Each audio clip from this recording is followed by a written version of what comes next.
श्री स्वामी समर्थ, श्री गुरुदेव दत्त. मित्रांनो, जर ही रील तुमच्या फीडमध्ये 17 तारखेच्या अगोदर आली असेल तर तुम्ही स्वतःला भाग्यवान समजा.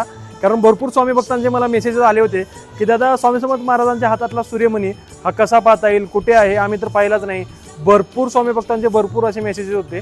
तर मी तुम्हाला एक आनंदाची बातमी देण्यासाठी हा व्हिडिओ बनवतोय. स्वामी समर्थ महाराजांच्या हातातला सूर्यमणी आपल्याला 17, 18 आणि 19 तारखेला पुण्यामध्ये खाली दिलेल्या ऍड्रेसवरती पाहायला मिळणार आहे. तर सर्व स्वामी भक्तांनी आणि दत्त भक्तांनी पुण्यामध्ये असाल तर नक्कीच तुम्ही तिथे जाऊन दर्शन घ्या. जर पुण्याच्या बाहेर असाल तर मला वाटतं ही सुवर्ण संधी तुम्ही गमवायला नाही पाहिजे. तर लवकरात लवकर तुम्ही पुण्याला या. 17, 18 आणि 19 लक्षात ठेवा. 17, 18 आणि 19 तारखेला स्वामी समर्थ महाराजांच्या हातातला सूर्यमणी खाली दिलेल्या ऍड्रेसवरती दर्शनासाठी ठेवण्यात येणार आहे. लवकरात लवकर सर्व स्वामी भक्तांनी 17, 18 आणि 19 तारखेला तिथे येऊन स्वामी समर्थ महाराजांच्या हातातला सूर्यमणी आणि त्यांच्या पादुका दर्शनासाठी ठेवण्यात येणार आहेत. आणि तुम्ही सर्वांनी जाऊन तिथं दर्शन घ्याल अशी मी अपेक्षा करतो. आणि मी सुद्धा स्वामी समर्थ महाराजांच्या सूर्यमणीचं आणि पादुकांचं दर्शन घेणार आहे. मी तर स्वतःला भाग्यवान समजेलच, पण तुम्हीही या, तुम्हीही दर्शन घ्या असं मी अपेक्षा करतो. श्री स्वामी समर्थ, श्री गुरुदेव दत्त.